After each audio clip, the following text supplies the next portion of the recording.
Heart fans, welcome to the fourth annual Men's Volleyball Media Day.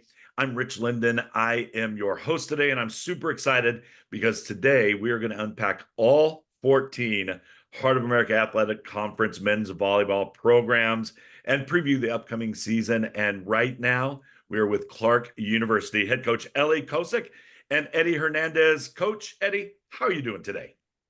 Doing great. Thanks, Rich. Yeah, Coach, I'm going to kick it right off with you and this superstar sitting next to you. Tell us a little bit about Eddie. You brought him on board. What does he mean to the team? Yeah, Eddie is in his junior year with us, but his second season overall. Coming to us after meeting him at a national tournament. He was excited about the opportunity to come to Clarke. He did some great things for us in his freshman year early.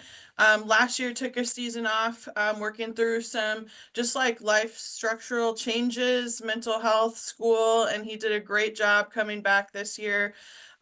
Really conquered a lot of battles, and he's really doing better than ever, like he just said. So, he actually has placed himself into a leadership role on our team, really by just like putting a good example in front of the team, both academically, making great life choices. And the team saw that and nominated him into a place of captainship. So, we're grateful that he's stepped into that role so gracefully, and he's been doing a great job. And yesterday was his first game back on the floor with us. I know he was super excited, and he had a great time, I think. I don't want to speak for him, but we're really glad to see him back out there in a jersey, and his energy and his efforts, and his love for the game being back on our floor. Beautiful. So, Eddie, you originally, I understand, from Havana, Cuba. Is that right? Yeah. Born in Cuba, immigrated really young, It's and been here for a been in the while. States. I go Yeah, back we'll every so often. go back and visit family and stuff. Well, tell us about your volleyball journey. What position do you play? How did you get into volleyball and just embrace it? Yeah, so I started playing volleyball around seventh grade, um, just as a way for me and my friends to do something during PE. And I really liked it. My sister had a background in volleyball, and just from there, I got enveloped in volleyball culture. So I went through high school, learned about club, learned about travel, and I started as a libero, moved into a setter role for very little, and settled into outside as kind of my bread and butter. And that national tournament that Ellie found me was kind of like the kickoff of my recruitment journey. And I talked to a few schools, and Clarke seemed to be the best fit for me. And here I am, third year going. I love it. So, Coach, tell me about this year's team. How are they doing preseason? Kicked it off yesterday. How are the guys gelling right now, and what are you expecting? Yeah, as far as like preseason went, we actually really thought that this was one of our best preseasons. Our two-a-days week was challenging, but we really never hit a slump in our practices and our training. It was just hard. It was hard work, and they put themselves through it. But they mentally and physically persevered. So, both myself and our GA just really applauded them for a great first week. Then, of course, once school started, we had to transition into, a new routine and figuring out, school and practice again. So we did see a little bit of slump early on, but we really came out the last few days of our training, and the guys did well. Taking some of the feedback and really wanting to implement it as a group. We really have some great leadership on our team this year, not just, volleyball and statistically, but voices and guys that really want to hold each other accountable, live to a higher standard. Our theme this year is achieving greatness, and we don't just mean on the volleyball court. We're talking about that in all aspects of life. We have some great academic leaders on our team as well. So we really are enjoying watching some of them like step into those roles and thrive. But leading forward to the season that kicked off for us yesterday, obviously we did not come out with the win we were hoping for.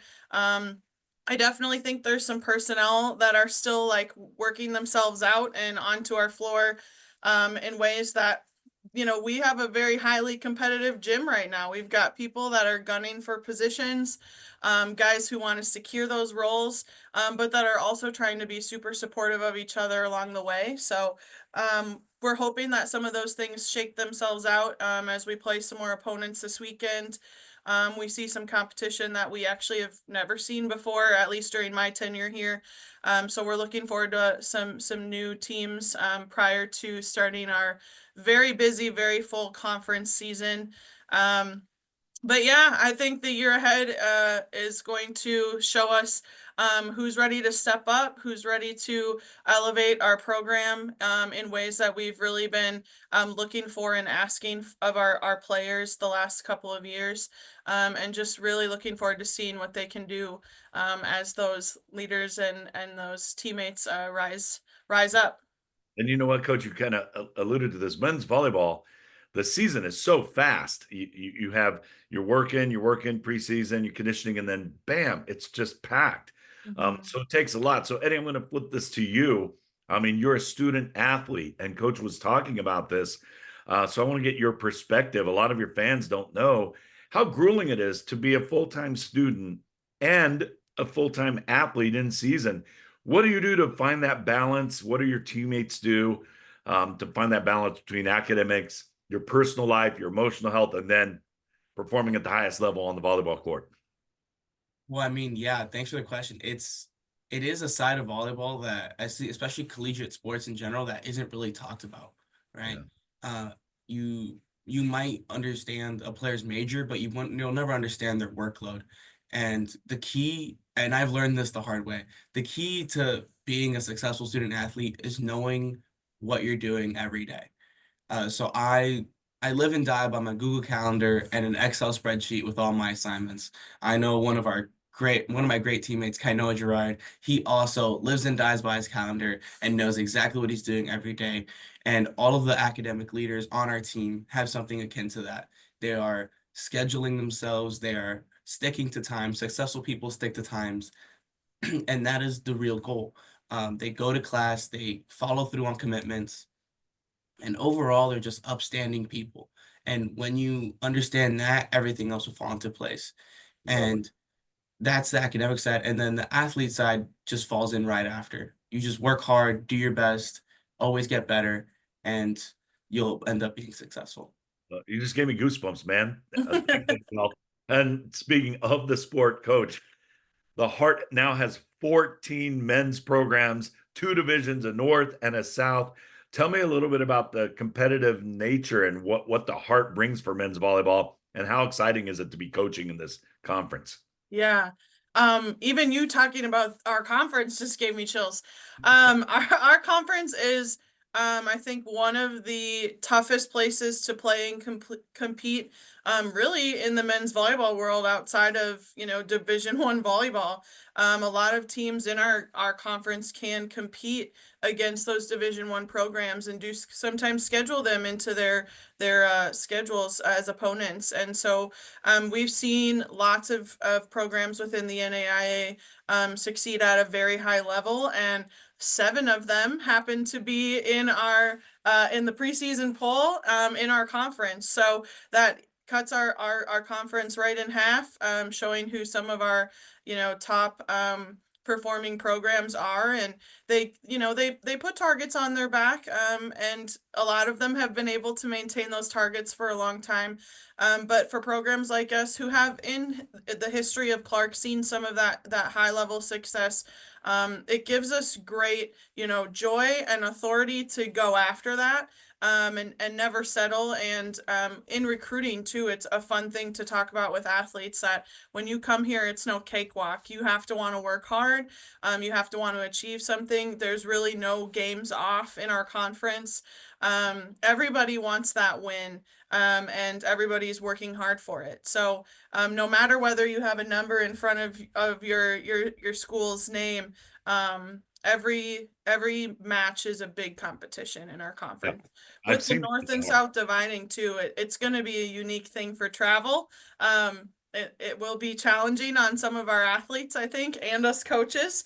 But we're going to work hard to not let some of those things, interrupt our flow and our play, and really prepare well for them. So, Eddie, I'm going to leave this last question to you. Give us two names, two impact players on your team beside yourself that we need to watch for this season. Yeah, that's going to be easy for me. It's going to be Justin Hernandez on the right side, our big point scorer, our big lefty. He's been statistically significant every single year he's been on the court and just a vocal leader on the court. And then I got to toss it up to one of my closest friends on the teams, Michael James Petke. He is a star. He is extremely athletic, extremely energetic, and he's going to put up a great block and he's going to score some great points. I love this. I am hyped, man. I can't wait for the season. Thanks for being on today. I know your fans are ready, and let's bring it. Thanks, Coach. Thanks, Eddie. Thank you, Rich. Thank you.